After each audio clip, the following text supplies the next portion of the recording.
meneruskan internal itu pakai bahan-bahan kimia ya. Nah, hanya kemudian kalau di pembangkit bahan-bahan kimianya sebetulnya dikemas aja, dibuat dalam jadi dibuat nama dagangnya dalam nama dagang yang lain gitu ya. Jadi kayak kemarin pakai Arad gitu.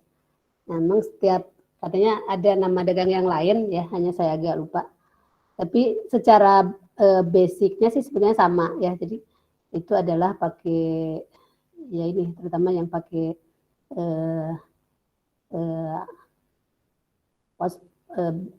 basicnya fosfat, kemudian amina, kemudian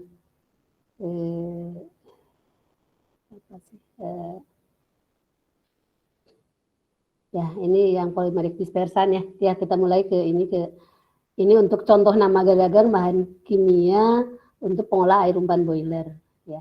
Nah ini yang saya punya adalah model Arad ya. Jadi di sini dipakai jadi ada kodenya ya. Jadi untuk fosfat base itu ada di kode 2862 sama 2863 ya. Nah hanya mungkin kadang bisa berubah juga ya. Ini kadang-kadang kan setiap beberapa periode tahun tertentu bisa agak berubah. Jadi kalau misalnya mungkin gitu ya, mungkin ini sekarang tidak ini ya agak ada perubahan gitu ya. Jadi biasanya sih harus update terus ya. Jadi kalau misalnya masuk ke ini kan modelnya model standar ya. Udah standar. Jadi biasanya kalau untuk kita sebagai user ya, pengguna ya kita ini aja bisa mengikuti perkembangan gitu ya gitu. Jadi kadang-kadang memang ada beberapa nama dagang yang lain gitu ya, mungkin juga kodenya bisa agak berbeda, kemudian ya kayak misalnya di ASTM ya gitu kan.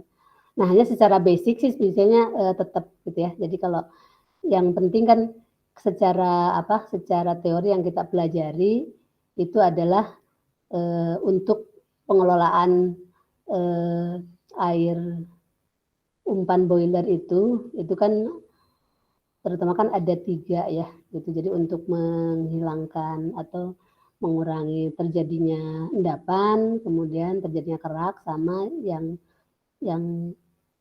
paling utama lagi adalah korosi gitu ya, itu sebetulnya. Nah kemudian hal-hal tersebut disebabkan oleh apa aja ya.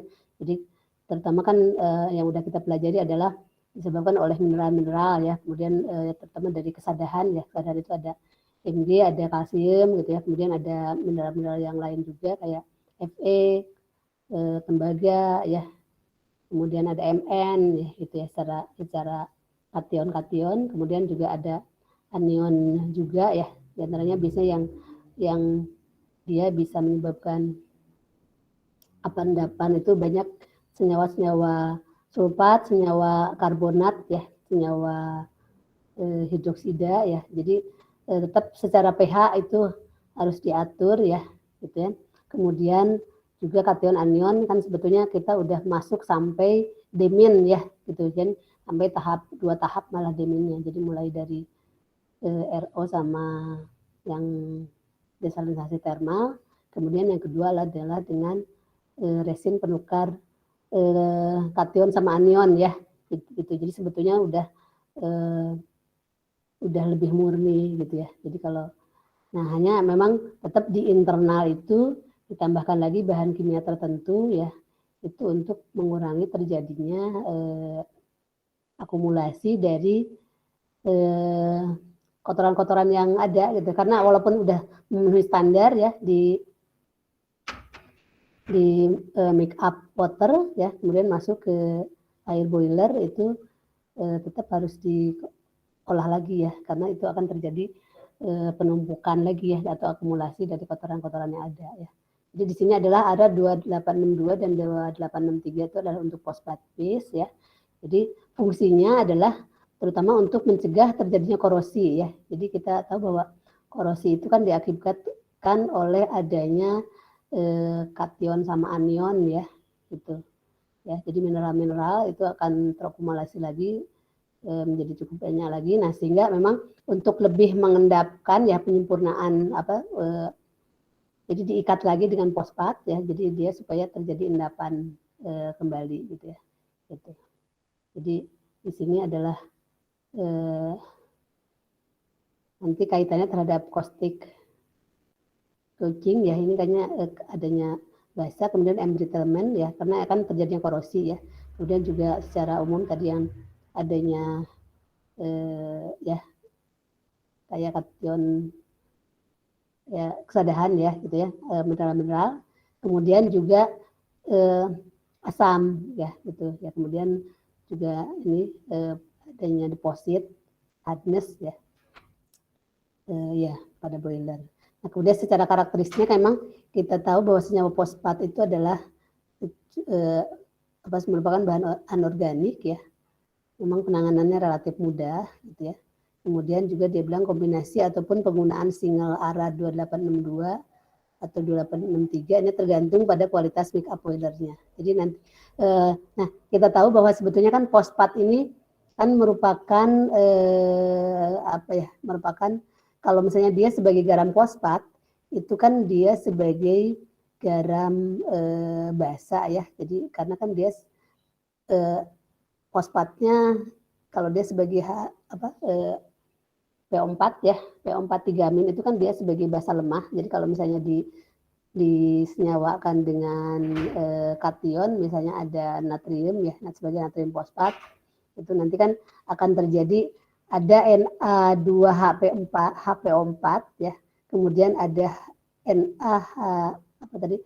Na2HPO4, kemudian ada NaH2PO4 sama Na3PO4 ya, sama H3PO4 juga gitu ya. Jadi kalau kita lihat sebagai Na-nya kan dia basa ya, sehingga kalau dia kombinasi antara senyawa-senyawa yang tadi nanti akan berfungsi sebagai buffer gitu ya. Jadi di sini dia bisa berfungsi sebagai buffer, jadi bisa menahan pH gitu ya. Gitu. Jadi kelebihannya fosfat seperti itu. Sehingga nanti kalau misalnya kita memerlukan pH-nya sekitar 10 gitu ya. Itu kan memang ini cenderung ke basa ya, karena dia sebagai garam basa ya, karena kan kalau dia sebagai Na ada Na plus atau K plus ya, bisa sebagai Na plus, dia kan sebagai basa kuat ya, sehingga memang nanti sebagai buffernya adalah buffer pH basa, jadi cocok untuk di sekitar pH 10 gitu ya, jadi sekitar pH 10 atau 9 sampai 10 sampai 11 ya masih bisa diatur di situ gitu. Jadi makanya di sini dia pakai fosfat base gitu. Nah, dia bisa mengontrol pH ya. Jadi kita bisa tahan ya, atau misalnya bisa kendalikan pH-nya ya sesuai dengan standar gitu ya. Jadi ini nanti berfungsi sebagai buffer. Kemudian ya sehingga kemungkinan masuknya asam maupun caustic ya gitu ya. Jadi kemungkinan terjadinya kenaikan pH ya, kenaikan pH atau penurunan pH itu bisa lebih kecil ya, karena kan dia mengandung buffer ya.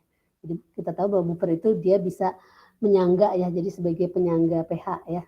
Gitu. Jadi kalau misalnya kita ada di pH sekitar pH 10, kita pakai buffer fosfat ini ya. Jadi kalau misalnya ada asam ya, asal tidak terlalu banyak, itu dia secara pH-nya nggak terlalu berubah gitu ya. Itu atau misalnya ada sedikit basa juga nggak terlalu berubah gitu ya. Jadi itu fungsi buffer ya. Itu.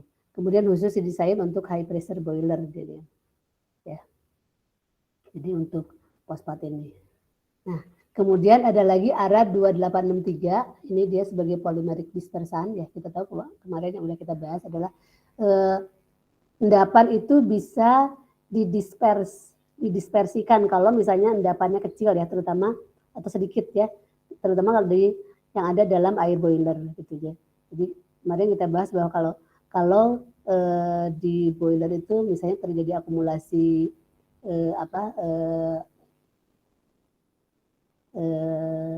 TSS ya, kotoran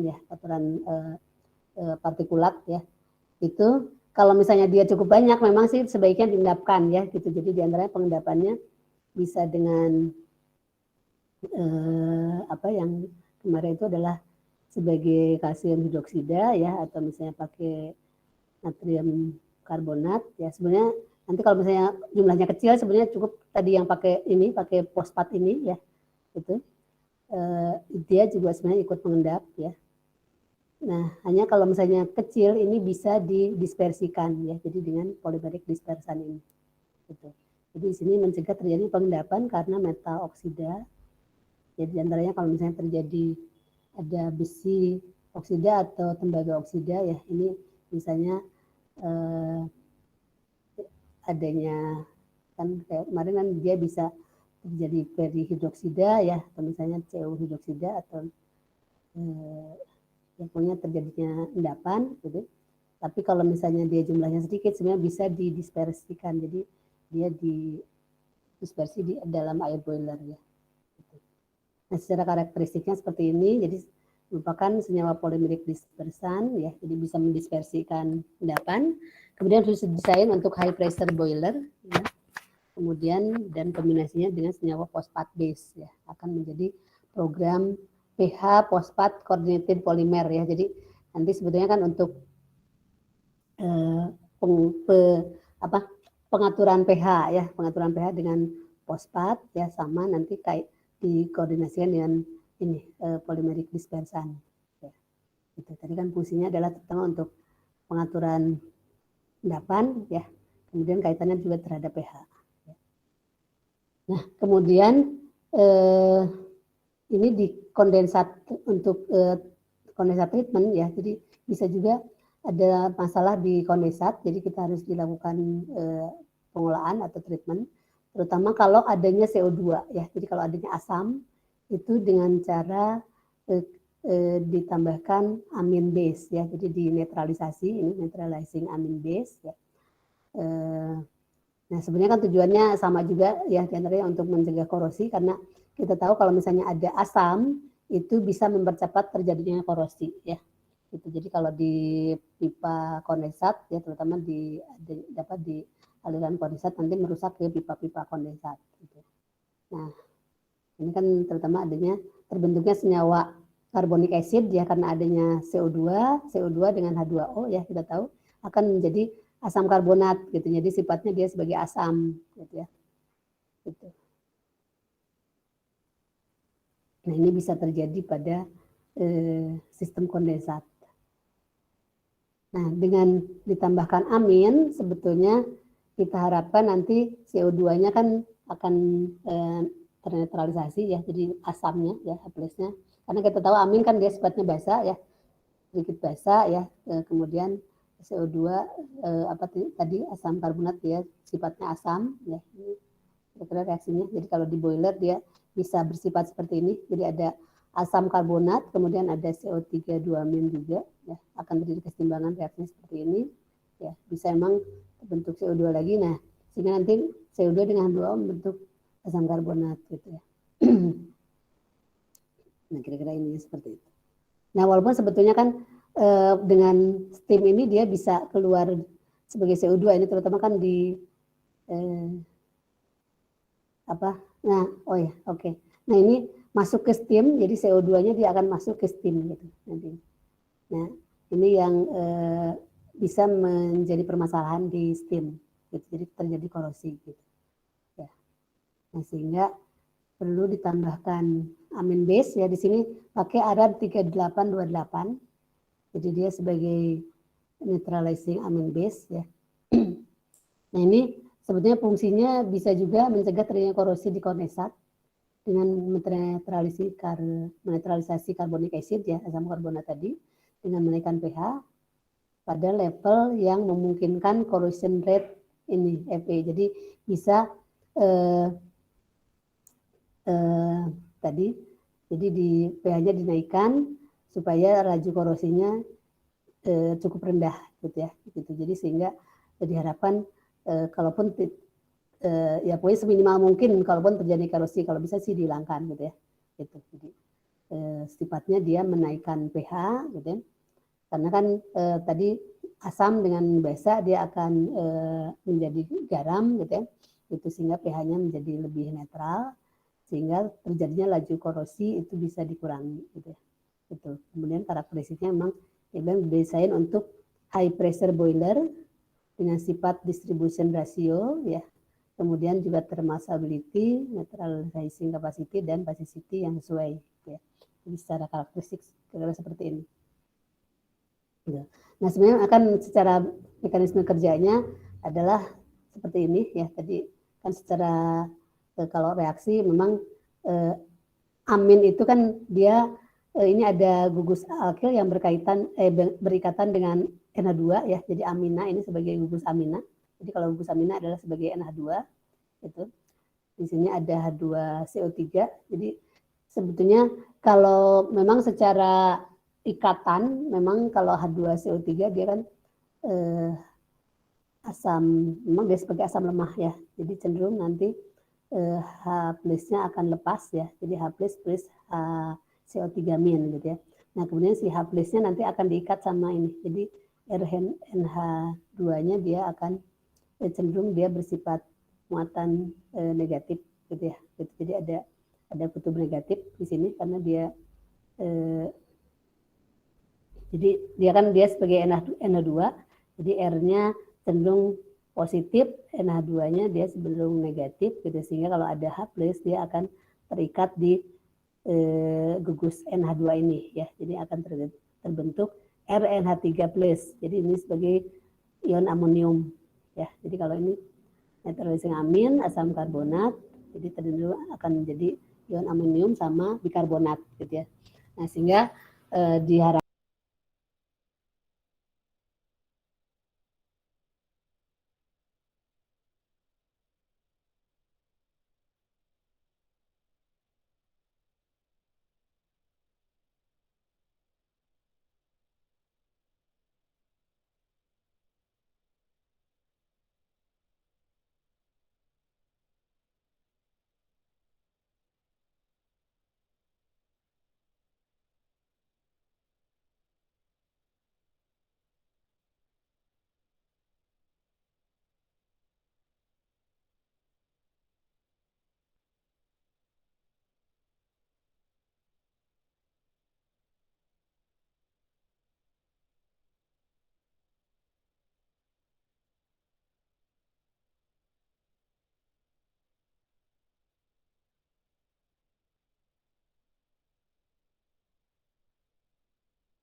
Oh, ya.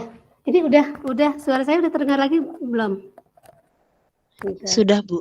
Sudah terdengar, Bu. Iya. Jadi tadi saya ngomong sendiri dong ya. Kenapa ya?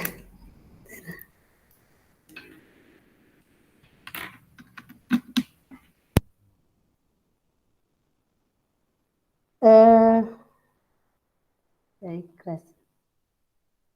Kita ulang lagi ya. Bentar.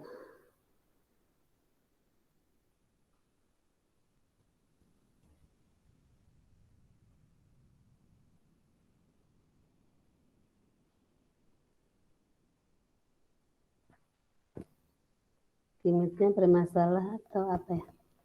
Halo? Iya, Bu. Ya, sekarang Iya, Bu. udah. Bentar, ini belum saya ini. Suara saya jelas dan ininya udah ada PowerPoint-nya? Jelas, Bu. Dan PowerPoint-nya sudah terlihat. Ya, tadi sampai mana? Ini sampai yang ini udah masuk belum? Yang saya jelaskan sampai mana tadi?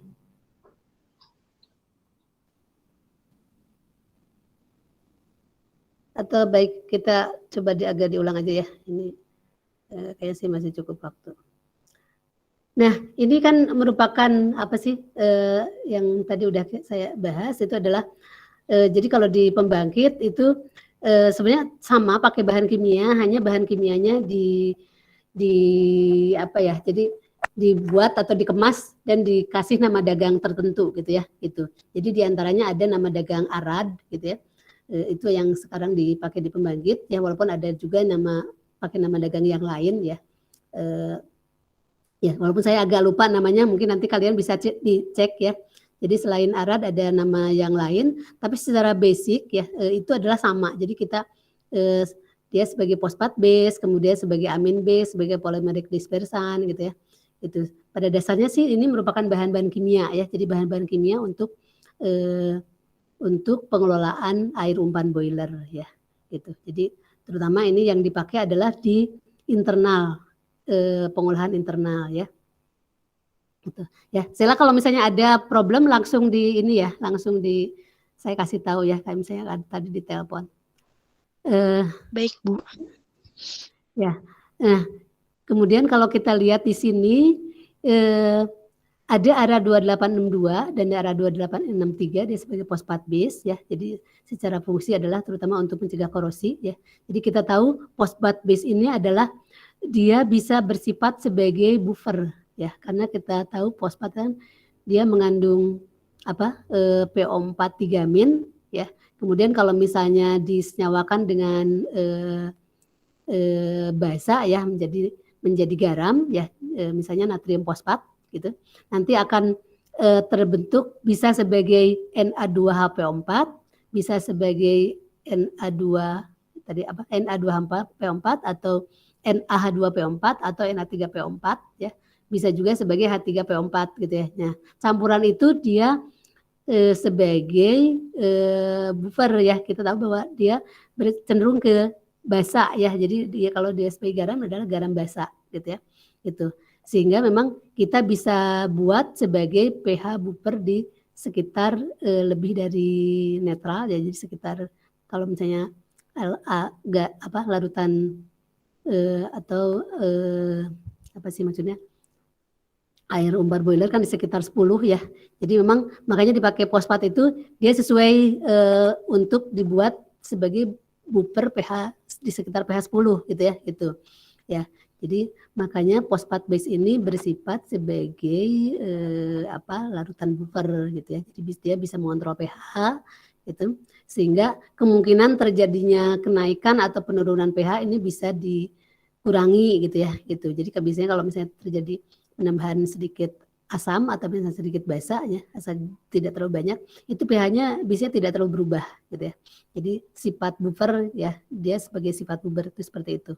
Jadi bisa menahan pH gitu ya. Gitu. Nah, kemudian ya secara khususnya ini didesain untuk high pressure boiler gitu ya. Gitu. Nah, kemudian ada lagi yang ARA 2893 adalah sebagai polymeric dispersan. Jadi ini ada untuk mendispersikan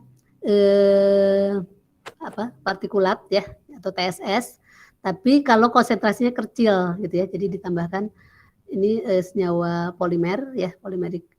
Jadi dia sifatnya akan mendispersi endapan ya, itu asal memang tidak terlalu banyak. Gitu. Jadi kalau ada endapan metal logam besi misalnya Fe hidroksida atau perhidroksida ya, ini asal konsentrasinya kecil bisa dispersikan dengan polimer dispersan ini. Nah kemudian juga dia bilang dia bisa berkombinasi tadi dengan fosfat base ya. Tadi yang ada 2862 dan 2863, jadi dia juga bisa mengatur pH-nya ya, mengatur pH kemudian berkoordinasi dengan ini polimeric dispersan gitu ya. Gitu sehingga secara pH dan pengendapan juga itu bisa diatur gitu. Nah, kemudian kalau kaitannya dengan pengolahan kondensat treatment, itu pengolahan di kondensat, terutama kalau adanya asam ya yang masuk ke air kondensat gitu ya. Biasanya terjadi karena adanya CO2 ya. Jadi nanti kita lihat CO2 sebenarnya bisa terbentuk itu di air boiler ya. Nah, kalau ada CO2 itu akan terbentuk asam karbonat H2SO3. Nah, ini kan sifatnya asam gitu ya, sehingga kalau misalnya tidak diolah akan menyebabkan korosi gitu ya. Gitu. Nah, dia bisa merusak ke pipa kondensatnya ya. Gitu. Nah, kita lihat di sini mekanismenya kira-kira seperti ini. Jadi di feed water itu kalau dia ada feed water alkalinity kan sebetulnya itu ada HCO3-, kemudian ada CO3 2- sama OH- ya. Ini bisa terjadi kesetimbangan kan sebetulnya di air itu. Nah, ini yang bisa membentuk ini CO2 ya. Jadi kalau kita lihat sebenarnya kan ada dua kombinasi di sini ya. Jadi HCO3- sama CO3 2- akan membentuk ini senyawa ini ya. Kemudian di kondensat akan si CO2-nya bereaksi dengan H2O membentuk H2SO3 gitu ya. Jadi ini yang berpotensi masuk ke kondensat ya, ini masuk ke steam ya gitu. Jadi masuk ke steam itu kemudian di steamnya akan terjadi asam ya gitu. Nah sehingga kalau misalnya terjadi asam di kondensat kan akan terjadi korosi di pipa kondensatnya ya. Gitu. Nah itu harus dinetralisasi diantaranya dengan amin base ya. Jadi dengan ARA 3828 ini. Nah fungsinya adalah ya tadi kan mencegah korosi. Nah di sini dia bilang dia bisa menaikkan pH pada level yang memungkinkan corrosion rate Fe dan Cu cukup rendah gitu. Jadi supaya kalaupun tidak terjadi korosi ini sangat rendah ya karena pH-nya kan dia dinaikkan ya gitu. Kemudian ya secara karakteristik memang didesain khusus untuk high pressure boiler dengan sifat distribution ratio ya, thermal stability sama neutralizing capacity ya dan basicity-nya juga yang sesuai ya itu secara karakteristiknya. Nah, kemudian secara mekanismenya adalah sebenarnya kan reaksinya adalah seperti ini. Jadi amin itu adalah dia gugus NH2 ya, dia sebagai gugus amina. Itu ini sebenarnya kan gugus alkil R-nya nanti akan bereaksi dengan asam karbonat. Itu akan bentuk sebenarnya kan cenderung ini adalah asam, jadi akan melepaskan H+, kemudian NH2-nya bersifat cenderung dia sebagai gugus negatif ya sehingga nanti akan mengikat H+ membentuk ion amonium. Itu jadi sebetulnya ini reaksinya reaksi semipolar ya. Jadi memang tidak polar banget ya, tapi dia semipolar. Jadi dia cenderung membentuk kutub positif dan membentuk kutub negatif gitu ya. Gitu. Jadi sehingga akan membentuk ion amonium sama bikarbonat ya di sini. Gitu. Ya sehingga kan kalau misalnya ini ada ion amonium sama bikarbonat ini reaksinya netral gitu ya, gitu. Nah, kemudian lagi penaikan pH-nya ya. Jadi setelah menetralkan asam karbonat itu, ini ditambahkan lagi sedikit amina akan membentuk ion amonium lagi plus OH-. Jadi ini untuk meningkatkan kebasaannya ya. Jadi untuk reaksi basicity setelah semua asam dinetralkan gitu. Gitu. Nah itu contoh arad. Sebetulnya mungkin ada arad yang lain juga ya.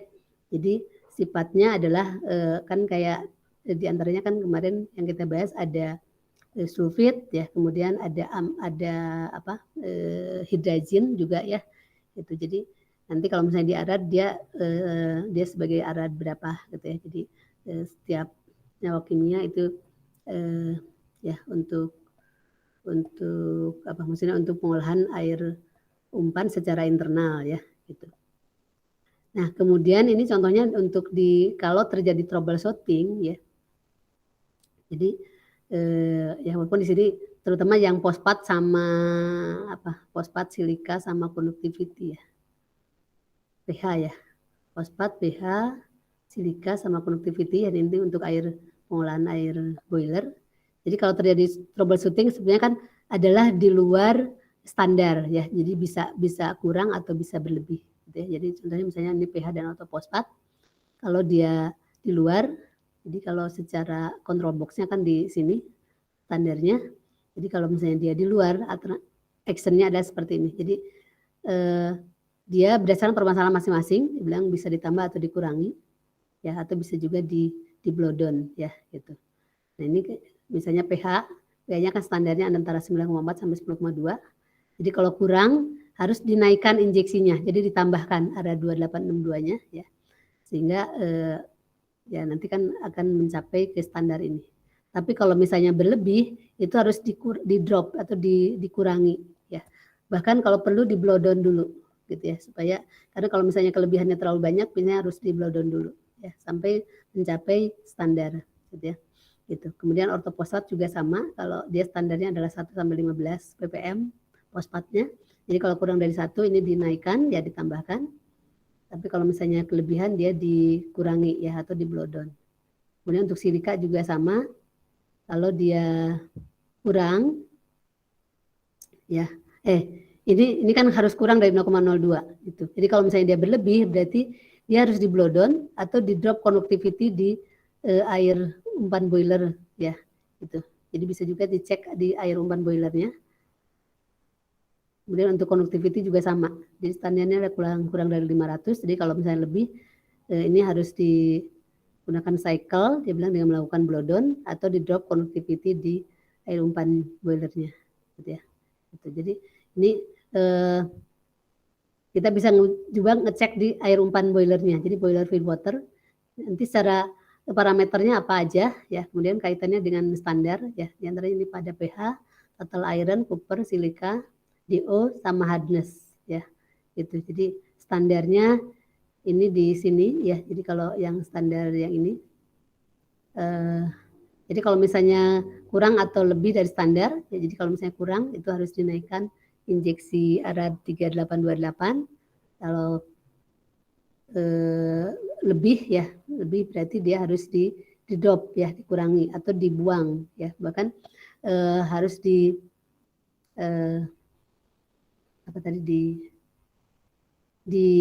blow down ya. Enggak, kalau misalnya ini bisa juga katanya kalau misalnya dia terlalu berlebih, ini dicek pH atau kalau perlu kalau terjadi kontaminasi itu harus di drain ya, dibuang betul ya, di drain. Kemudian total iron kalau misalnya lebih dari 0,1 ya itu juga sama, ini harus di drain ya karena berarti dianggap dia terkontaminasi. Kemudian CU juga tembaga kalau lebih dari 0,02 itu di drain make up-nya ya jika terjadi kontaminasi. Pokoknya dicek dulu di kopernya CU-nya ya. Itu kalau emang dia terlalu besar emang harus dibuang ya. Atau mungkin kalau misalnya kurangnya sedikit, ya berarti harus diolah dulu ya di pengolahan pengolahan untuk sebelum masuk ke air boiler ya. Kemudian silika juga sama, ini kalau misalnya lebih dari 0,02, ini standarnya kan kurang dari 0,2, itu di drain juga ya. Jadi ini kebanyakan kalau misalnya di air boiler, kalau misalnya dia terlalu berlebih, ini harus dibuang ya. Nanti dicek lagi di pengolahan sebelumnya ya, mungkin ada sesuatu problem ya, atau suatu terjadi kesalahan misalnya ya gitu. Kemudian total hardness juga sama, ini dengan menaikkan blow down, cek total hardness-nya ya. Kemudian kalau DO ya, oksigen, sebetulnya mungkin juga permasalahannya di aerator. Di aerator nanti cek di sini ada arad 1847 ya. Jadi nanti kaitannya untuk kayaknya ini ada arad 1847 kaitannya untuk oksigen ya. Itu bisa dari hidrogen sama sulfit ya. Itu jadi memang ada tadi kode-kode yang lain ya. Gitu. Nah, kemudian juga bisa juga di kondensat ya. Jadi cek juga di kondensatnya. Jadi sebetulnya untuk pengujian atau apa sih maksudnya untuk pengecekan itu untuk ada 3 ya. Jadi di air umpan boilernya ya, itu adalah di make up-nya, kemudian di air boiler sama di kondensat ya. Jadi ini kondensat juga sama kan, tadi kan ada standarnya di sini standarnya misalnya dia 8,5 sampai 9,5. Jadi kalau kurang adalah naikkan injeksi aradnya ya. Jadi nanti kaitannya dengan drain, make up, dan kondensat jika terjadi kontaminasi ya. Gitu. Kemudian di drop, kalau misalnya lebih, di drop injeksi aradnya, kemudian juga bisa di drain, make up, dan kondensat jika terjadi kontaminasi gitu ya. Itu. Kemudian total iron bersama dia adalah kurang dari 0,02, jadi kalau lebih dari 0,1 di sini dicek pH-nya dan DO-nya di kondensat ya, investigasi kemungkinan terjadinya korosi ya. Di drain kondensat jika terjadi kontaminasi ya. Jadi sebenarnya kalau misalnya terjadi kontaminasi lebih bagus dibuang saja gitu ya. Gitu. Jadi nanti penambahan mungkin kalau kondensatnya banyak misalnya berapa dibuang, nanti penambahan dari air sumber bakunya ya gitu ya, ditambah. Nah, kemudian Cooper juga sama, ini tembaga ya. Jadi secara standarnya adalah kurang dari 0,2. Jadi kalau misalnya lebih, ini cek pH dan DO di kondensat, investigasi kemungkinan terjadinya korosi ya. Kemudian drain kondensat jika terjadi kontaminasi. Kemudian silika, di sini di kondensat adalah kurang dari 0,02 ya. Jadi kalau lebih adalah cek silika ya, level dan pressure boiler waternya dan kondensatnya, atur silika level dan pressure pada standar untuk mencegah carryover ya, memang kaitannya kan di carryover ya. Kemudian DO di sini adalah kurang dari 7 ppm ya, dia SpO2.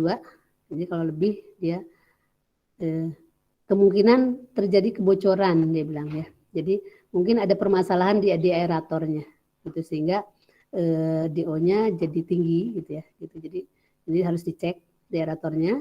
Kemudian juga oksigen scavenger ya, jadi tadi terutama penambahan hidrogen sama sulfit ya di fill water system, naikkan injeksi arad 1847 ya. Gitu. Jadi kira-kira ini ya, itu adalah yang tadi yang model arad ya sampai troubleshooting.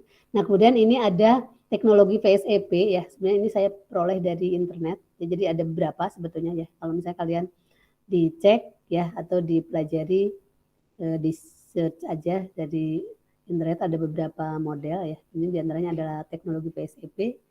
Jadi dia sifatnya vibratory shear enhanced processing. Jadi pada dasarnya sebetulnya adalah sama untuk modelnya untuk pengolahan air umpan boiler gitu ya. Jadi dia pakai bahan-bahan kimia tertentu ya. Gitu. Hanya dia di sini pakai teknologi PSEP. Ya. Jadi modelnya adalah di sini secara keseluruhan ya. Ini ada sumber air ya. Ini dari aquifer atau dari aquifer bisa juga. Ini masuk ke boiler feed condensate recovery.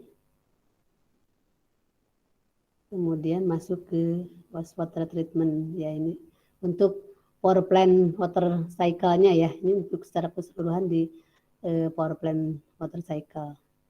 Nah, secara apa sih? Ini sebetulnya kalau secara dengan teknologi VSEP itu sebetulnya dia pakai sistem nano atau RO filtrasi ya. Jadi untuk boiler feed water treatment-nya. Gitu. Jadi sebenarnya dia pakai RO, kemudian juga sebenarnya dia digabung dengan ion exchange, gitu ya. Jadi sebenarnya sih secara prinsipnya sama dengan yang kita pelajari sebelumnya ya. Jadi pada dasarnya dia ada RO, kemudian ada ion exchange. Ya ini sebetulnya yang dia sebagai teknologi PSEP-nya dia yang di RO-nya ya. Gitu. Jadi kalau ada air city water ya, ini dari air kota ya, itu akan diolah dulu dengan PSEP. Sebenarnya kan menjadi air demin ya. Kemudian dengan ion exchange sebenarnya kan untuk penyempurnaan juga. Gitu. Ya, penyempurnaan air deminnya. Kemudian baru dimasukkan di storage tank, kemudian siap untuk masuk ke boiler. Jadi prinsipnya sebenarnya sama yang udah kita pelajari ya. Gitu. Hanya sebenarnya ini sebenarnya lebih sederhana, tapi tetap sebetulnya ini harus di pre-treatment dulu ya, karena kan ini adalah pakai nano atau aerofiltrasi, berarti kan harus di pre-treatment dulu di sini. Itu kemudian baru masuk ke sini sama ion exchange ya. Itu jadi ada 2 tahap. Nah, kemudian secara integrasinya dia bilang integrasi PSEP in with boiler feed water treatment gitu. Jadi secara keseluruhan sih saya seperti ini. Jadi integrasinya ini ada heat exchanger, ini ada apa, heat exchanger 1 ya, stage 1, ini stage 2 ya. Ini ada steam, kemudian ada steam condensate yang to drain ya, yang dibuang. Kemudian ada equalization tank, jadi untuk gasnya untuk netralisasi ini pakai asam ya, tambahkan asam. Kemudian masuk ke ini teknologi PSEP-nya di sini adalah industrial scale ya, dia PSEP ini dengan RO sebenarnya kan ya, ini ada RO1 sama RO2. Jadi ada mestinya memang selalu akan lebih dari satu ininya ya. Jadi biasanya kalau misalnya terjadi problem yang satu, ini yang satu masih bisa dipakai gitu ya, sehingga tidak harus dihentikan. Gitu.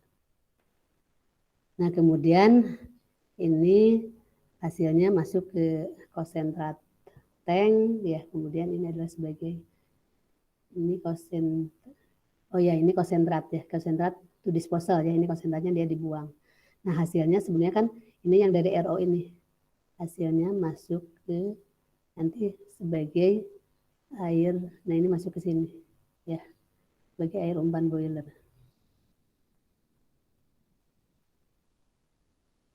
Treat water tank, treat water pump, dan treat water to final polishing. Ya, ini kayaknya masuk, ini siap untuk masuk sebagai air umpan boiler ya di sini. Jadi prinsipnya sih sama aja ya. Nah kira-kira itu ya. Nah sebetulnya ini contoh aja, mungkin tadi yang saya bilang bisa di pembangkit itu dia pakai sistem yang lain ya. Waktu itu ada pembangkit tertentu, dia bilang dia nggak pakai arad, tapi pakai apa gitu ya, semua saya agak lupa ya. Jadi mungkin ini sebagai contoh aja, ilustrasi buat kalian ya. Jadi ini yang dipakai di industri pembangkit ya. Tapi secara prinsipnya sebetulnya sama dengan yang kita pelajari di sini ya. Secara bahan-bahan kimia sebenarnya adalah prinsipnya sama gitu. Hanya di sini dia dikemas aja, tadi model arad, dan model yang lain sama tadi yang model PSEP. Ya. Oke. Mungkin kita stop dulu ya. Silakan, ada yang mau ditanyakan atau mau dikomentari, silakan. Cukup jelas atau tadi benar-benar nggak ada gangguan ya?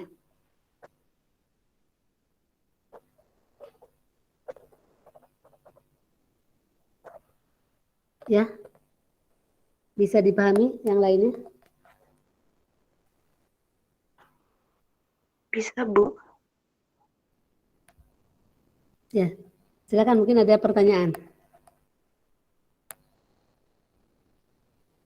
Atau ada yang pengalaman, misalnya dia ya ini kan TPTL ya, di pembangkit tertentu misalnya dia pakai apa sih itunya, terutama untuk pengolahan internal ya.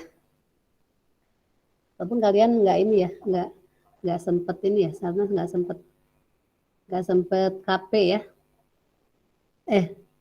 Iya ya. Kalian sempat ada yang KP di pembangkit? Enggak ya? KP-nya baru mau, Bu. Oh, Bulan baru Agustus mau. ini. Iya, oke. Bulan Agustus bisa ke pembangkit atau gimana sekarang prosesnya? Ada yang udah diterima? Kalau diterima, alhamdulillah sudah hampir semua, Bu. Cuma kalau untuk kebijakan site visitnya kembali ke perusahaan masing-masing, masih banyak yang menerapkan skema online. Oh, iya. Ya, tapi mereka berarti udah siap dengan skema online ya, gitu. Ya, karena sekarang COVID-nya malah makin nambah juga ya. Jadi kalian harus hati-hati juga. Ini dengan udah adanya vaksinasi, apalagi dengan kemarin ada liburan, kemudian lebaran ya. Ini banyak yang kena lagi ya. Jadi saya juga di RT di sini ada tetangga pada kena. Tapi kayaknya sih perusahaan udah pada siap ini berarti ya, siap online ya. Jadi kalian sebenarnya bisa belajar walaupun misalnya nggak kunjungan ya. Itu kayaknya sih lebih bagus. Karena kalau tahun lalu kan banyak yang nggak siap online sehingga jadi KP-nya disederhanakan gitu ya. Gitu. Jadi ke pembangkit biasanya nggak bisa tapi pakai ya yang penting Pak KP gitu ya. Jadi kurang maksimal hasilnya. Oke, ya. Silakan kaitannya ke materi yang tadi saya jelaskan.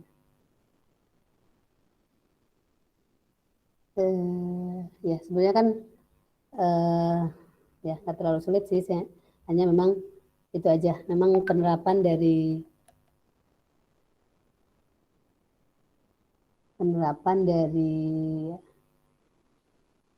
tadi kan kaitannya ke apa? Iya. Ke apa? Paket-paket ya atau misalnya yang dia dikemas dengan nama dagang tertentu, kemudian ada kodenya gitu ya. Kan secara bahan kimia sebetulnya adalah ya sama dengan yang kita pelajari gitu ya. Gitu. Hanya biasanya orang untuk lebih mempermudah, oh ya ini dengan arad sekian gitu ya. Jadi orang tidak bingung harus menghafal, oh ini pakai fosfat, pakai amin, pakai hidrazin ya. Walaupun misalnya kalau misalnya orang yang dia sebagai yang bekerja di sistem pengolahan water treatmentnya sih sebetulnya kan karena biasanya ya udah mereka udah belajar juga tentang bahan-bahan kimia yang dipakai gitu ya. Jadi biasanya nggak terlalu asing. Tapi kalau misalnya kaitannya dengan supaya lebih simpel ya, nanti kaitannya memang dia kan pakai ditambahkan sekian jumlahnya gitu ya. Jadi dia tanpa menghitung karena udah secara komposisi biasanya udah dibuat sedemikian rupa ya dengan kemasan itu nanti hanya tinggal biasanya dengan penambahannya sekian gram atau sekian volume ya kalau misalnya dibuat larutan ya bisa dibuat cairan ya dia nanti ya biasanya orang lebih mudah gitu ya.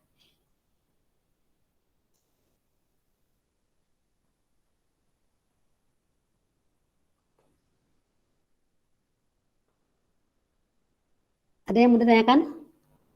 Atau sudah cukup jelas?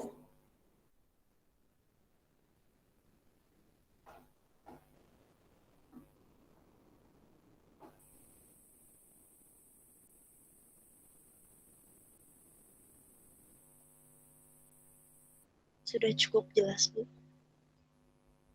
Sudah cukup. Oke. Atau kalau sudah cukup jelas mungkin tentang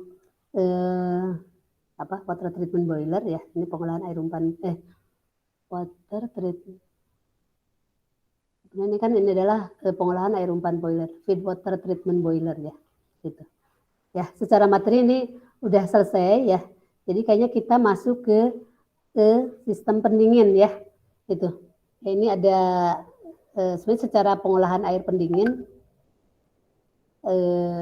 ya seperti yang udah kita bahas, sebetulnya kan lebih simpel dibanding pengolahan air umpan boiler ya, karena secara secara karakteristik atau secara konsentrasi pengotor yang ada ya, atau misalnya yang diperbolehkan atau secara standar itu lebih longgar ya, atau misalnya tidak harus sampai air dingin kan ya, misalnya. Oh ya, tapi ada dua sebetulnya ya. Yang air pendingin itu adalah ada yang auxiliary ya. Auxiliary itu adalah yang cycle. Itu nanti kaitannya terhadap air pendingin mesin, misalnya untuk pendingin oli atau pendingin ya. Oli kan sebenarnya nanti kaitannya untuk mesin ya. Itu memang setara dengan yang high purity ya. Yang high purity berarti setara dengan air umpan boiler sebetulnya. Nanti kalau yang kemarin kayaknya sih udah dilihat bahwa ada dari setelah demin pertama atau setelah demin kedua ya, paling nggak setelah demin pertama ya, itu ada yang airnya dialirkan itu untuk kebutuhan di pendingin yang auxiliary ya itu. Tapi kalau untuk kebutuhan di air pendingin yang one through, kaitannya untuk pendingin steam ya, untuk masuk ke kondensor. Jadi nanti untuk menghasilkan kondensat itu pakai one through ya. One through berarti dari sebetulnya kan adalah dimulai dari bentar ya, terus saya buka dulu.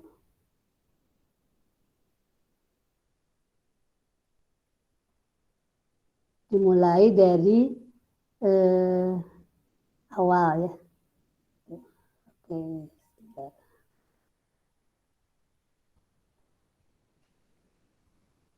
Ini saya coba screen. Ya, ini mungkin ya. Saya coba ini aja ilustrasi ke sini. Sebetulnya untuk air pendingin itu kan yang ini, yang biru ya. Gitu. Jadi, tapi ini sebenarnya ini terutama untuk air pendingin yang untuk mendinginkan steam ya, gitu, yang masuk ke kondensor. Nanti hasilnya dia sebagai kondensat, ya kan ya. Jadi di sini mendinginkan air yang sisa steam, ya, yang dari sisa yang sisa steamnya sisa yang dipakai dari turbin ya, gitu. Jadi ini adalah dikondensasi ya dengan cara didinginkan pakai air pendingin yang one through ya. Jadi one through ini adalah sekali lewat. Jadi dari sini dari air laut ya, ini sebagai in ya. In di sini dipompakan, kemudian sebenarnya kan di sini ada screening ya, ada penyaring terutama untuk kotoran-kotoran yang besar. Nah, di antaranya nanti di sini ditambahkan disinfektan ya, gitu. Jadi memang secara maksudnya secara karakteristik kan bisa sampai TSS-nya bisa sampai sekian ribu ppm ya, jadi masih cukup besar, itu nggak masalah gitu ya. Tapi yang penting dia memang tidak menyumbat aja ya, gitu kalau saya sih gitu. Kemudian kalau ada ikan-ikan ya, terutama ini anak-anak ikan ya, atau termasuk plankton juga, itu dia bilang dibuat pingsan ya, jadi ditambahkan disinfektan supaya ikannya tidak sampai mati, hanya dia sampai pingsan. Jadi supaya kalau dia masuk sini dia lewat aja gitu ya. Kalau dia dalam kondisi pingsan kan dia lewat, jadi dia nggak berenang gitu ya, nggak diem. Karena kalau misalnya dia hidup, biasanya nanti dia akan tinggal di pipa-pipa ini, pipa kondensatnya ya, atau pipa ya, masuk ke pipa kondensor gitu ya. Gitu. Nah, ini hanya sekali lewat. Jadi setelah ini dia keluar lagi ke air laut. Ya. Nah kemudian kalau untuk auxiliary, walaupun ini kayaknya nggak digambarkan ya di sini ya, mungkin kalau misalnya ini harus dicari yang sistemnya. Kemarin rasanya sih ada yang dia menggambarkan bahwa ada hasil dari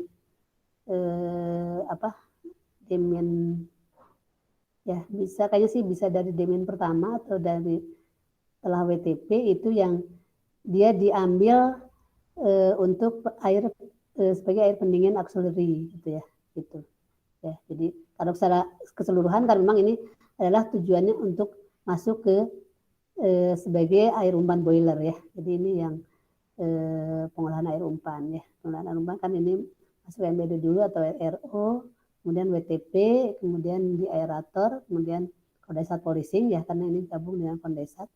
Itu kemudian di aerator, kemudian baru masuk ke make up apa sih? Ya.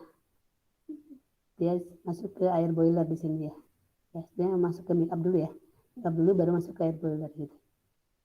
Kemudian kalau yang di sini ya, ini di sini sih, di sini ini ya, ini yang wansru gitu ya. Oke, sebentar, di sini kayaknya nggak ada. Ini make up ini water treatment plant, Demian tank, water tank, kondensor. Ya ini kan gabung ke ini, kemudian masuk kondensat polishing.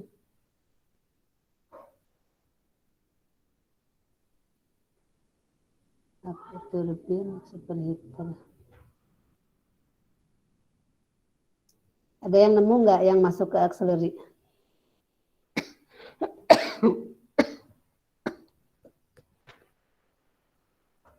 Ya, pokoknya yang auxiliary sebetulnya secara kemurniannya dia lebih tinggi dan dia sampai Demian sebetulnya, tapi tidak se-Demian untuk air umpan boiler. Ya. Tapi termasuk high purity gitu ya.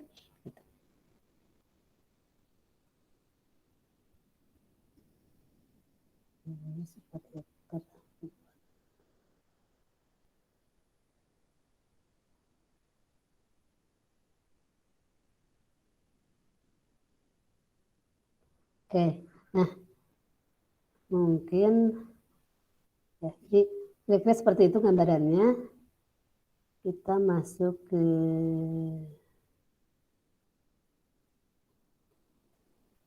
saya sebenarnya masuk air pendingin aja ya. Oke, baiklah. Ini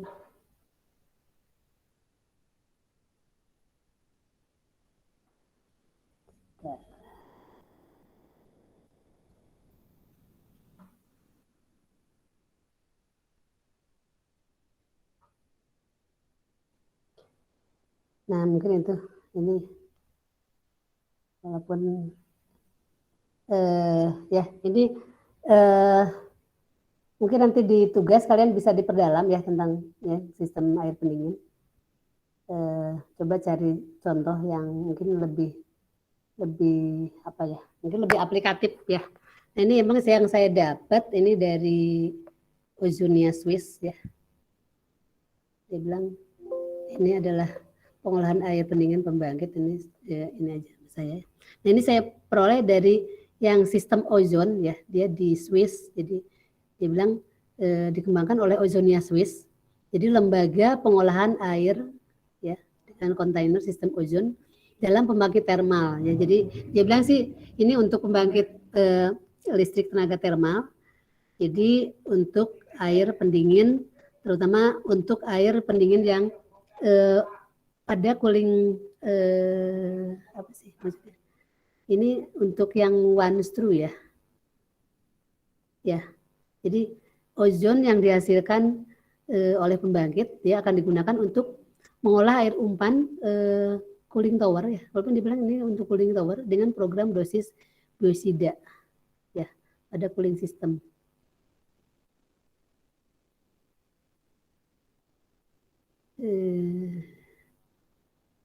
Iya, bisa untuk cooling tower ya.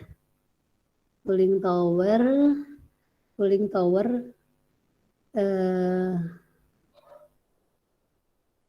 mengolah air umpan akan digunakan untuk mengolah air umpan cooling tower dengan program dosis biosida pada cooling system ya. Jadi pada sistem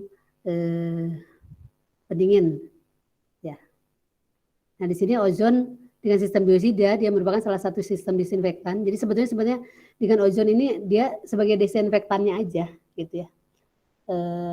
Jadi memang dia tidak berbicara standar sebetulnya. Jadi karena kan kalau kita lihat di ini apa sih penjelasan pertama juga untuk air pendingin yang one screw itu sebetulnya tidak maksudnya tidak secara standarnya tidak terlalu spesifik ya gitu, hanya supaya tidak terlalu tinggi aja, kalau nggak salah sih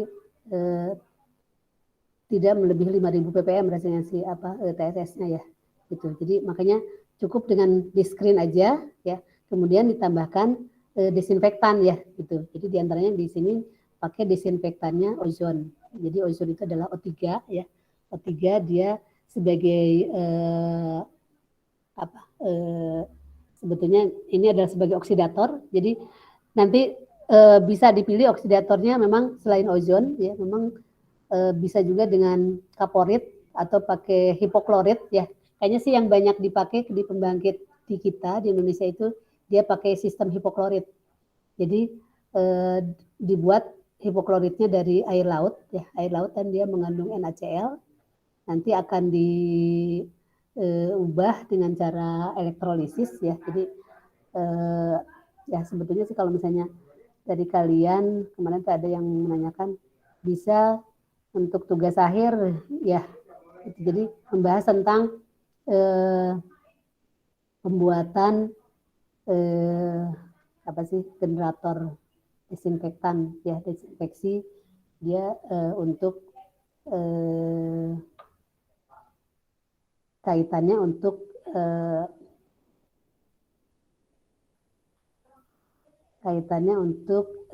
ya ini disinfeksi misalnya untuk air pendingin ya gitu. Nah kalau yang saya pelajari sih mereka kalau kayak di pembangkit kita itu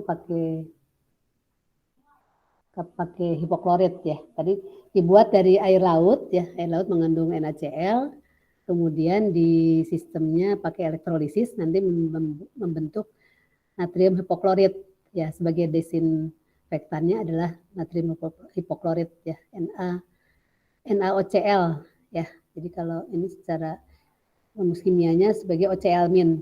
Jadi Na-nya kan dari NaCl, tapi Cl-nya nanti di oksidasi menjadi OCl-. Sebenarnya kan itu asam OAT ya, asam OAT, tapi yang paling rendah adalah dia sebagai hipoklorit. Nanti kalau meningkat lagi menjadi asam klorit, kemudian asam hipoklorit, klorit, kemudian perklorit ya gitu. Jadi kan Cl kan dia mempunyai Cl itu kan golongan 7, dia sebagai kalau dia sebagai ClO- berarti ClO min berarti Cl-nya adalah sebagai Cl plus, ya apa? Cl plus betul. Jadi 1 plus O-nya 2 min berarti kan ClO min gitu ya. Nanti bisa juga menjadi Cl3 plus, jadi ClO 2 min gitu. Kemudian ClO3 min gitu. Ya, jadi itu karena dia golongan 7A ya. Gitu. Jadi dia selain mempunyai 1 min, 0, kemudian 1 plus, 3 plus, 5 plus, sampai 7 plus sebetulnya ya. Gitu. Nah, diantaranya kalau sampai 1 plus aja dia sebagai oksidator gitu. Ya, jadi makanya namanya hipoklorit itu dia bersifat sebagai oksidator. Jadi kalau yang dipakai di pasaran itu ya kaporit ya atau hipoklorit itu yang digunakan kalau untuk mencuci itu pakai apa namanya? Kalau untuk pemutih itu ya, jadi ada yang pemutih itu yang cairan bening. Apa namanya? Ada ingat? Kalau vanis itu dia pakai H2O2, tapi ada yang lebih kerasnya itu, aduh saya agak lupa namanya. Halo, ada yang ingat? Baiklin. Baiklin, nah ya. Baiklin itu dia pakai hipoklorit, ya. Jadi dia bukan kaporit, makanya kan dia warnanya bening, ya. Jadi dia pakai hipokloritnya. Sekarang sih memang desinfektan kayak pemutih, mungkin air pump juga kayaknya sih sekarang udah nggak pakai kaporit, tapi yang dipakai adalah hipoklorit ya, sehingga airnya nggak putih gitu ya. Gitu. Dia lebih sifatnya lebih jernih karena kan berasal dari larutan garam ya, dari NaCl gitu. Sehingga menjadi ClO-nya sebagai natrium hipoklorit itu warnanya bening gitu ya. Itu lebih disukai dibanding kalau pakai kaporit. Kalau kaporit kan dari kapur ya. Kapur dia sebagai CaOCl 2 kali, sebenarnya sama-sama OCl min ya. Tapi dengan senyawa kapur itu kan jadi putih. Jadi warnanya agak keruh keputihan. Nah, itu yang dikembangkan dulu ya sebelum adanya hipoklorit. Orang pakai kaporit gitu ya. Nah, fungsinya sama sih, hanya memang dengan sekarang ditemukan teknologi hipoklorit ya, pakai air dari garam itu ada beberapa keuntungan gitu ya, gitu. Jadi diantaranya secara tingkat desinfektannya sama, cukup kuat juga, tapi dia lebih jernih, jadi lebih bersih ke airnya gitu ya. Jadi kayaknya sih sekarang jarang yang pakai kaporit. Nah, kemudian lagi kalau untuk mencuci desinfektan yang lebih lemah itu diantaranya pakai H2O2 gitu ya. Sebetulnya pada dasarnya dia sebagai desinfektan juga. Makanya pemakaiannya kalau di sehari-hari itu yang untuk pemutih baju tapi modelnya vanis gitu ya. Jadi dia bilang boleh masuk ke mesin cuci ya. Jadi dengan konsentrasi tertentu tapi lebih tinggi dibanding kalau pakai kaporit. Kalau kaporit kan kalau ini juga harus hati-hati banget ya, karena apalagi kalau misalnya konsentrasinya kalian harus encerkan dulu ya, jadi Baiklin itu. Terus juga kalau mau direndam jangan lama-lama ya, harus cepat-cepat gitu ya, karena dia bisa merusak kain gitu ya. Karena secara daya oksidatornya dia lebih kuat gitu. Tapi kalau pakai vanis dia H2O2 itu dia lebih lemah gitu. Jadi hanya untuk menghilangkan kotoran, bahkan zat warna aja dia dia nggak hilang ya kalau pakai H2O2 gitu. Tapi untuk pengotor apa sih yang menyebabkan pakaian warnanya kusem ya, itu kan sebenarnya kan karena ada zat organik yang menempel di situ ya, sehingga dia yang warna putih terutama dia akan jadi kekuningan gitu ya. Itu kalau pakai vanis itu lebih aman terhadap kain gitu. Tapi memang dosisnya harus agak tinggi gitu ya. Gitu. Jadi sekarang kayaknya sih untuk pencuci kalau untuk nyuci orang lebih suka pakai vanis karena lebih aman. Walaupun memang harus agak nambahnya, karena dengan nambah agak banyak itu nggak bermasalah ke kain. Tapi kalau pakai by clean itu harus hati-hati banget. Tapi kalau misalnya ini dia cepat gitu ya, kotorannya cepet hilang. Ya sama halnya di sini juga. Pokoknya ini kan sebetulnya kalau di pembangkit itu untuk kaitannya supaya tidak tumbuh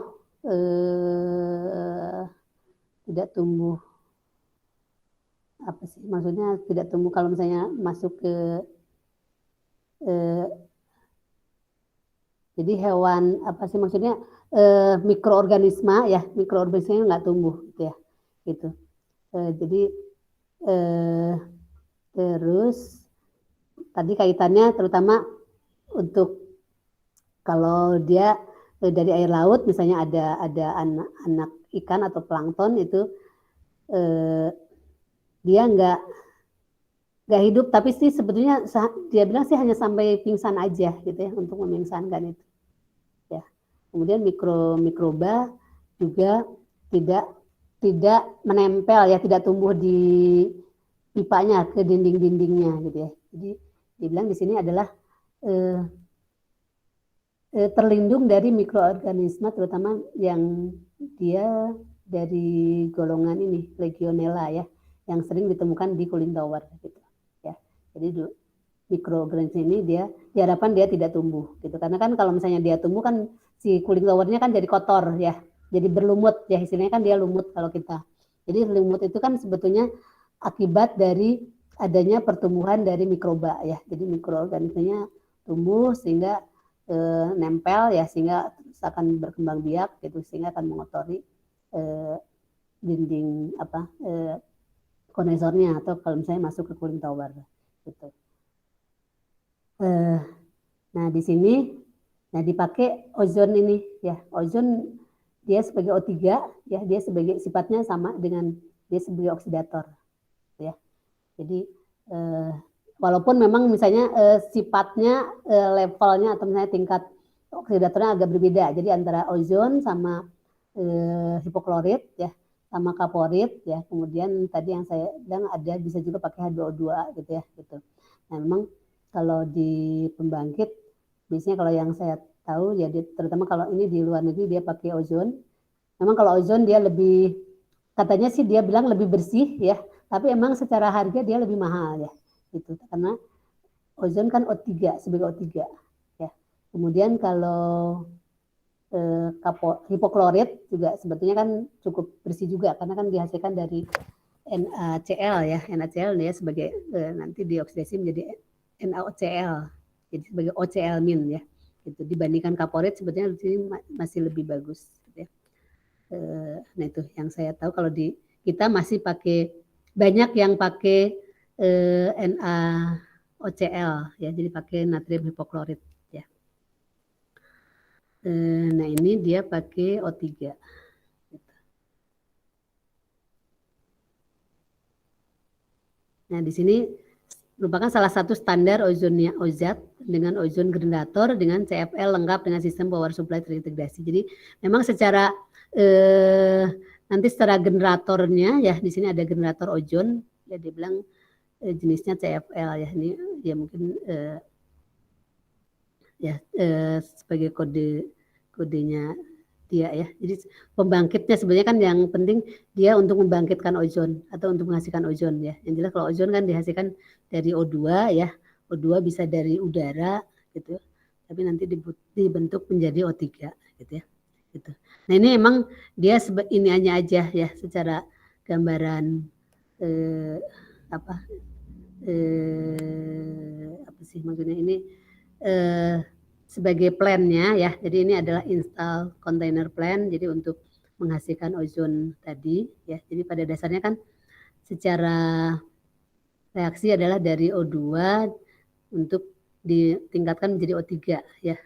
Kita tahu bahwa O2 kan sebetulnya O-nya dia sebagai O0, tapi kemudian kalau ada O3 sebenarnya ada O jadi ada O2 plus kalau bisa dia sebagai O radikal sebenarnya kalau dia lepas ya gitu ya, jadi dia aktif gitu, tapi dia memang sebagai oksidator gitu ya, dia berfungsi sebagai oksidator. Jadi nanti kalau dia reaksi sebetulnya si O3-nya nanti dia akan turun menjadi O2- ya gitu. O kan dia golongan 4 ya, bisa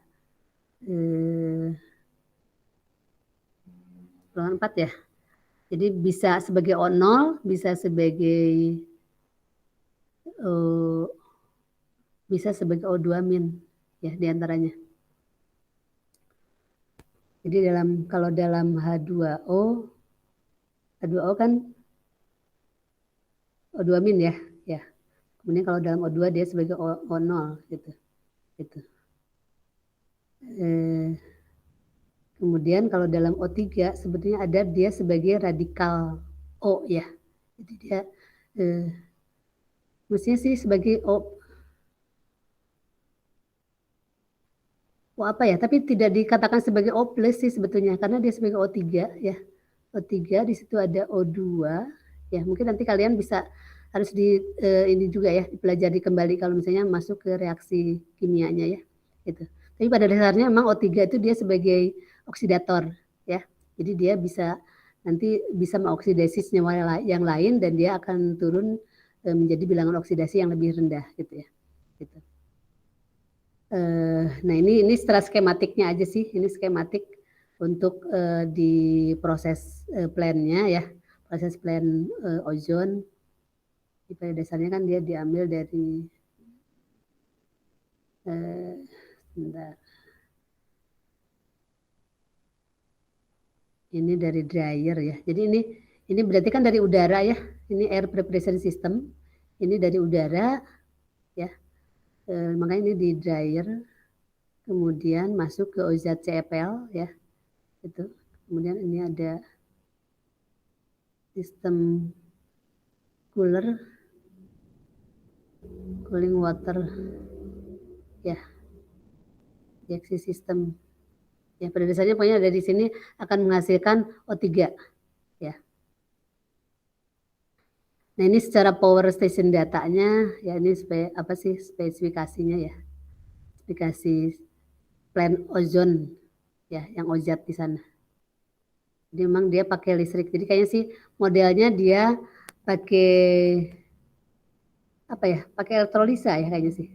Ya secara ini kan karena kan dia harus dioksidasi. Jadi sistemnya kayak ini juga untuk membuat kaporit hipoklorit itu kan pakai elektrolisis. Ya, kayaknya ini sama juga dia pakai elektrolisa juga. Karena ini kan ada dia pakai listrik ya. Gitu. Ini volumenya, ozone plan statistik, ini ozone rating, feed gas, regulatory range, PLC, ya. Kemudian ini ada kelistrikan yang dipakai ya, jadi berarti sistemnya pakai elektrolisa. Ini dimensinya. Oke, ini view in. Ya ini karena kan modelnya dia udah pakai model PLC gitu ya, jadi ya kelihatan hanya tinggal tombol-tombol aja. Nah ini ozone has been applied successfully to industrial type cooling water. Nah ini memang diterapkan untuk cooling water system ya dengan with resultant improvement in efficiency, increase heat transfer. Jadi dia bisa meningkatkan heat transfer, kemudian mengurangi sistem korosi sama improve environmental impact. Jadi untuk mengurangi dampak lingkungan gitu ya. Jadi kan tadi pada dasarnya kan untuk untuk supaya dia sebagai oksidator ya. Itu sehingga mengurangi tumbuhnya mikroba ya. Sehingga dia bisa meningkatkan heat transfer kan, karena kan berarti kan kerak-kerakannya kan jadi hilang ya. Kemudian juga mengurangi sistem korosi juga ya, sama mengurangi dampak lingkungannya ya gitu. Pada dasarnya sih itu aja sih.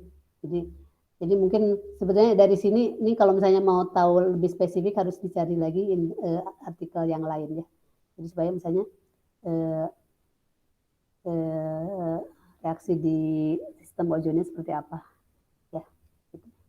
Kalau masuk ke sana. Tapi kalau misalnya masuk ke sistem pendinginnya kan sebetulnya dia kan hanya sebagai untuk pembunuh apa ya, bisa sebagai pembunuh mikroba ya atau kuman ya supaya dia nggak tumbuh, atau misalnya dia dinonaktifkan ya, itu kan yang istilahnya dia nonaktif katanya kalau mikroba itu, atau kalau ikan-ikan sebenarnya kan sampai pingsan aja gitu ya gitu. Tapi pada dasarnya supaya juga tidak tumbuh lumut ya, sama tidak nanti kaitannya terhadap korosi ya gitu. Ya. Nah kemudian ini ada yang lain ya, ya walaupun agak kurang jelas namanya, tidak diinikan ya, tapi dia bilang di sini adalah dikembangkan oleh Thermax ya gitu. Jadi pengolahan air pendingin dengan bahan kimia ya, walaupun sebenarnya kan secara bahan ya sama sih sebenarnya, tadi juga bahan kimia, ozon juga ya kalau secara ilmu kimia, tapi ada yang bilang katanya kalau ozon dia lebih apa ya, lebih bersih ya karena kan dia dari udara ya, dari apa ya mungkin tidak pakai bahan kimia tuh, tidak pakai bahan-bahan apa ya, bahan kimia. Karena kalau secara ilmu kimia kan namanya bahan ya dia sebagai bahan kimia ya. Itu NaCl aja kan sebagai bahan kimia sebetulnya. Ya. Mungkin tidak yang berbahaya lah istilahnya ya. Tapi kalau sebagai oksidator sebetulnya dia cukup berbahaya ya gitu. Jadi kadang-kadang istilah bahan kimia dengan non bahan kimia juga kita harus ini juga ya, pemilahannya ya, kalau kita mengerti ya, paham ya bisa kita pilah ya gitu. Hanya mungkin kalau masuk ke orang awam biasanya supaya dia tidak menakutkan gitu ya. Karena kalau namanya bahan kimia orang takut wow itu bahaya gitu ya gitu. Jadi pada dasarnya kan semua bahan yang ada di masuk tubuh kita juga kan termasuk bahan kimia kalau menurut saya ya. Kalau secara dipandang dari ilmu kimia ya gitu. Nah, di sini pada dasarnya kan tadi adalah untuk supaya air pendinginnya kan tidak membentuk skal gitu kan, sebenarnya kan itu endapan, falling sama korosi kan pada dasarnya kan yang tadi juga sama. Jadi dia bisa supaya tidak membentuk endapan ya, jadi kalau misalnya ada mikroba dia di pertumbuhannya dihambat gitu ya. Kemudian sehingga juga kaitannya ke korosi juga bisa dicegah. Nah, ini dikembangkan oleh Thermax dia bilang. Ya, merupakan sistem perawatan air pendingin yang diterapkan untuk hampir semua sistem pendingin dengan semua jenis air make up. Nah, penerapan dari teknologi ini menghasilkan air dengan perpindahan panas yang bersih, yang bebas dari korosi dan endapan, serta dapat beroperasi pada efisiensi puncak ya, pada efisiensi tinggi lah ya. Itu karena kalau misalnya tidak ada endapan atau korosi kan efisiensi sistemnya kan jadi maksimal. Ya. Ini modelnya kayak gini, jadi pendingin bahan kimia pengolah air. Oke, ya, ini dengan bahan kimia. Oke, ini dengan bahan kimia.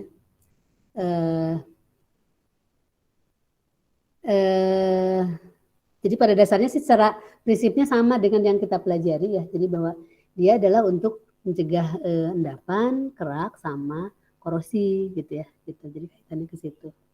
Jadi nanti di bahan di sistem pendingin juga ke sana. Tapi secara standar kan tadi kalau misalnya untuk yang one through sebetulnya kan dia akan boleh dengan konsentrasi yang tidak terlalu ketat ya. Tapi kalau misalnya bahan pendinginnya nanti masuk ke cooling tower ya. Sebenarnya kalau cooling tower kan karena dia di siklus ya. Dia kan di siklus ya. Kalau yang kondensat kan itu yang one through hanya sekali lewat. Tapi yang siklus kan dia akan terjadi, kalau kemungkinan terjadi endapan kan jadi tinggi ya, korosi. Jadi sebetulnya nanti standarnya itu kalau yang auxiliary kan sebagai yang high purity masuknya ya. Itu yang udah kita pelajari kan ke sana. Jadi kayaknya ini model untuk cooling tower ya. Jadi itu masuk ke yang sama dengan yang high purity. Ini model pendingin bahan kimia pengolah air ya. Ya, ini pokoknya secara tahapannya itu kan dari misalnya dari pre-treatment dulu, kemudian masuk yang kan yang udah kita pelajari itu adalah pre-treatmentnya yang di koagulan, kemudian untuk pengolahan kesadaran, kemudian untuk yang lain-lainnya. Kemudian juga masuk ke pakai yang filtrasi ya, filter itu pakai RO atau pakai desal ya, atau pakai ion exchange, kayaknya sih masuk ke sana ya. Walaupun di sini memang tidak dijelaskan lebih detail gitu ya. Karena secara lebih detail sebenarnya udah kita bahas juga ya. Kira-kira prinsipnya seperti itu ya. Nah, kemudian ini ada pengolahan air di apa? Oke, atau mungkin sampai di sini aja ya.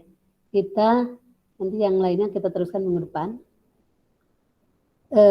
Ya, jadi ini adalah untuk air pendingin, tadi untuk yang sistem ozat sama yang Thermax ya. Jadi kalau yang ozat sebetulnya dia hanya melihat terutama desinfektannya ya. Kemudian mungkin yang kedua ini adalah dia melihat kalau dia masuk ke sistem cooling tower sebetulnya prinsipnya untuk mencegah 3 tadi ya. Sebetulnya tadi yang ozat juga bisa, dia bilang bisa mencegah yang 3 tadi.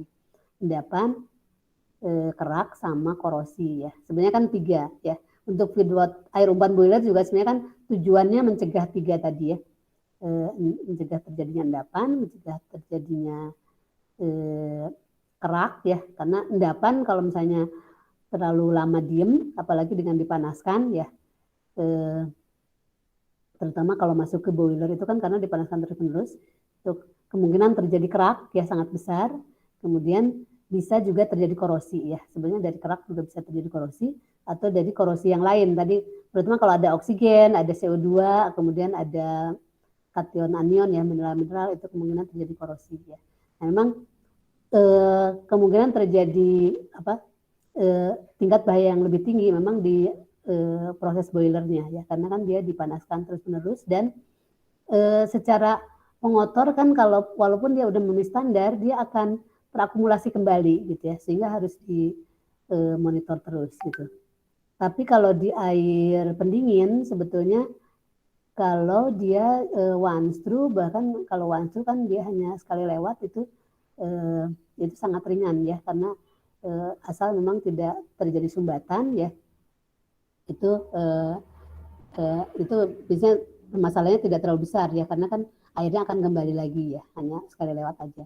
Hanya mungkin dia perlu juga dibersihkan pada periode tertentu, karena kan bisa juga ada kotoran yang nempel ya gitu ya. Jadi biasanya pada periode tertentu biasanya pipa-pipa kondensornya ya harus ini juga ya, harus dibersihkan kan gitu ya. Nah, kemudian kalau kaitannya dengan tadi yang cycle ya, yang siklus, masuk ke auxiliary terutama ya, kalau di pembangkit kan masuk ke sistem auxiliary ya, pakai sistem siklus. Itu pengotornya kan dia bisa diam di situ gitu ya, diam di situ, sehingga akan kemungkinan terjadi endapan itu lebih besar gitu ya. Walaupun tidak sebesar di boiler, karena kalau boiler kan dipanaskan, kemudian uapnya H2O-nya dikeluarin kan menjadi steam. Tapi kalau di pendingin yang auxiliary kan sebetulnya airnya di situ secara sistem dia di situ terus gitu ya. Jadi mungkin secara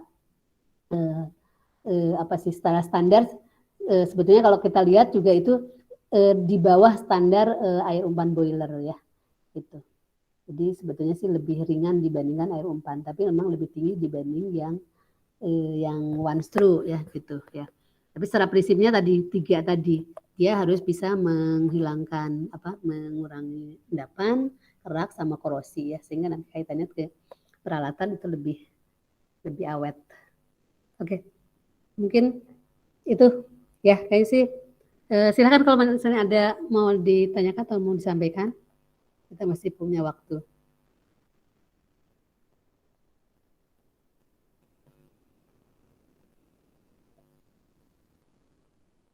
Ya, atau mungkin untuk tugas kecil aja ya, ini selain yang tugas, kalau itu kan yang kemarin adalah kaitannya ke tugas kelompok. Nah, ini untuk supaya memperdalam di sistem pendingin, ya, coba apa ya? Mungkin masing-masing aja ini tugas perorangan. Dicari aja di searching di internet, ya, misalnya untuk kasus atau contoh untuk air pendingin, ya, bisa untuk yang one screw atau untuk yang auxiliary, ya. Coba di kalian dicari spesifikasinya atau misalnya penerapannya seperti apa, ya, kemudian secara standarnya seperti apa, ya, dicari aja misalnya salah satu aplikasi atau salah satu kasus lah, ya, gitu. Ya, bisa mungkin ya untuk tugas perorangan aja. Jadi kaitannya ke air pendingin, ya, air pendingin. Ya, emang sih utamanya di pembangkit, tapi mungkin boleh juga untuk industri yang lain lah, silakan aja biar agak variasi. Nanti dikumpulkannya boleh sampai minggu depan sebelum kuliah ini aja. Jadi sebelum hari Kamis lah, boleh sampai Rabu sore.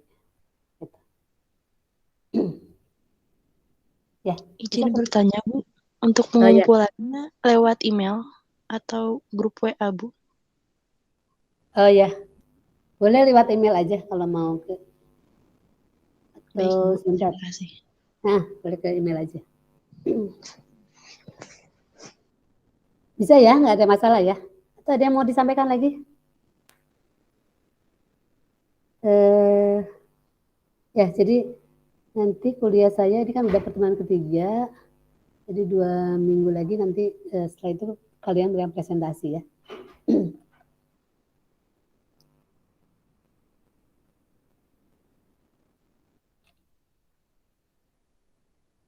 Oke, kalau misalnya udah nggak ada, kita cukupkan sekian ya. Nanti yang sistem pendingin saya share di grup, ya, secara bahan yang dari saya, ya. Saya harapkan sebenarnya kalian bisa diperdalam lagi di tugas-tugas kalian sama nanti di tugas kelompok, ya. Nanti tugas kelompok ada juga yang usahakan ada yang bahas pendingin lah, ya.